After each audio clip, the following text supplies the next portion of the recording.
Between 1840 and 1936, around 117,000 Scottish migrants moved to New Zealand. The majority of the immigrants originated in the Scottish lowland counties. Despite this clear heritage, the identity and culture of Scottish immigrants in New Zealand heavily reflected the Scottish Highlands. The difference between Highland and lowland culture was complex, but could be narrowed down to the Highlands' differing history and traditions, especially those rooted in clanship. This trend was encouraged by Scottish associations, such as the Caledonian Societies and the Burns Clubs, which adopted a romanticised version of Scottish culture to appeal to a wide colonial audience through their events and games. Associations were voluntary groups established by people who shared a common skill, occupation, language, or culture that together they intended to sustain and promote. Scottish associations had been founded across the British colonies in North America, Southeast Asia, and Europe. In 1862, the first Scottish association in New Zealand was formalised in Dunedin. The most common associations in New Zealand were the Caledonian Societies, Burns Clubs, Gaelic Societies, and Scottish Societies. Scottish associations were most prominent in Dunedin, with other significant clusters later forming in Southland and the Lower North Island. These associations focused on supporting and developing Scottish traditions in the community through differing events and education. As Scottish associations began catering for a broad colonial audience, they propelled a romanticised and homogenised version of Scottish culture in New Zealand, despite the significant lowland heritage of migrants. This romanticised version promoted Highland traditions, including bagpiping, Highland games, Highland dancing, and kilt wearing. Scottish idols such as Sir Walter Scott and Robert Burns heavily influenced the romanticised Scottish identity. For example, Sir Walter Scott popularised the idea that clan tartanry was a historic Scottish tradition, despite clan-specific kilts being a recent development. Scottish associations reinforced the romanticised Scottishness through competitions, events, and ceremonies which could be found in printed materials from these associations. This printed material includes newspapers, photos, event tickets, and programmes which depicted Highland symbols and traditions. As you can see, this programme for the first annual ball of the Caledonian Society of Wellington specifically lists Highland Scottish dances on its itinerary, such as the Scotch Airs and Piper. Scottish associations influenced their local Scottish migrants, as well as the wider colonial communities in New Zealand, which encouraged the spread of a romanticised Highland identity. The Caledonian Societies were particularly influential in New Zealand's communities through the popularity of the Caledonian Games. Around New Year's, Caledonian societies throughout New Zealand would host public sports games. These games were very popular among Scots and non-Scots alike, with attendance at the Dunedin Caledonian Games passing 12,000 in 1882.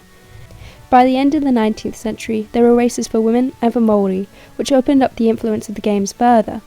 The Caledonian Games were considered a leisure day, attracting families with sports as well as booths and stalls. At these events, the associations would display Highland culture through competitions such as Highland dancing, bagpipes, hammer throwing, quoiting, and caber tossing. For piping and dancing competitions, competitors received judgment on their Highland Scottish dress. The Caledonian Games promoted Scottish Highland culture through these competitions. Caledonian societies were open to the New Zealand community in their memberships as well as their events. The membership of Caledonian societies had no ethnic requirements. Non-Scots, generally male settlers, were not only welcome to join their society, but their ethnic background did not impact their chances of holding prominent positions within the society. For example, Englishman Robert Lawrence Rule was given the position of secretary at the Oamaru Caledonian Society from 1879 until 1909.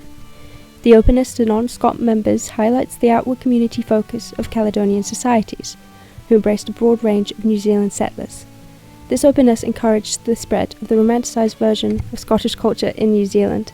Similar to Caledonian societies, the Burns Club's pursuits had an outward focus in New Zealand society, which influenced the colonial perception of Scottish identity. Robert Burns was a Scottish poet who was considered the Scottish equivalent to Shakespeare.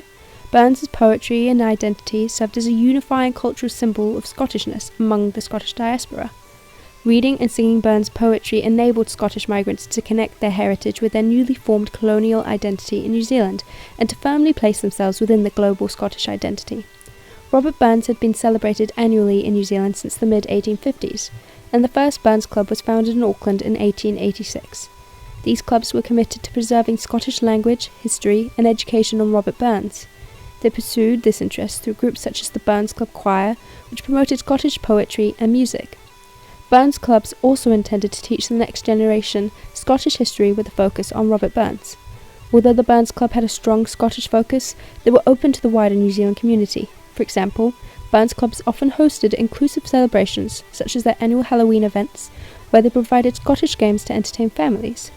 Burns clubs' activities and events popularised the physical symbolism of Scottish culture through Scottish songs, piping, kilts, and Burns nights, which also promoted a romantic ideal of Scottish culture. Some Scottish associations were restrictive on who could join their associations and attend their events, such as the Gaelic Society. The first Gaelic Society in New Zealand was established in Dunedin in 1885. The focus of these societies was to preserve and promote Gaelic language, literature, and music, as well as connect with other Highlanders. Gaelic societies restricted their membership to Gaelic-speaking people of direct Scottish descent. This was possibly an attempt to preserve a more traditional and realistic Highland culture that immigrants had direct memories of. Their Highland heritage was displayed at Gaelic society events and gatherings, as is shown in this newspaper article. A number of men were in full Highland costume, and many of the ladies appropriately completed their evening toilette with plaid scarf worn crosswise over the shoulder, helping to give the gathering a characteristic appearance. However, because these societies were so restrictive, they did not have as significant of an impact on New Zealand's perspective of Scottish culture as did the more popular and community-focused associations such as the Caledonian Societies and the Burns Clubs. Despite the lowland heritage of the majority of Scottish settlers in New Zealand, the concept of Scottish culture was vividly linked with Highland culture. The Scottish associations influenced this idea through their games, events, and newspapers. But why the Highlands? In the second half of the 19th century, external attitudes toward Highland culture became increasingly positive. With the writings of Sir Walter Scott, the rediscovery of ocean poetry, and the phenomenon of tartan mania, Highland culture was gaining wider respect. This encouraged Scottish descendants to identify their cultural heritage more closely with the romanticised Highlands, to find pride in their history and culture. The shift in perception is seen through Scottish associations' encouragement of the spread of a romanticised Highland culture throughout New Zealand and other British colonies. The homogenisation of Scottish culture, which was heavily encouraged by Scottish associations, continues to have a lasting impact on Scottish identity and traditions in New Zealand. Piping bands play at Anzac parades and local events, Burns nights are celebrated at local clubs, and few Scottish associations, such as the Canterbury Caledonian Society, live on in New Zealand. Scottish associations helped Scottish migrants form a sense of unity with other Scots in their new world.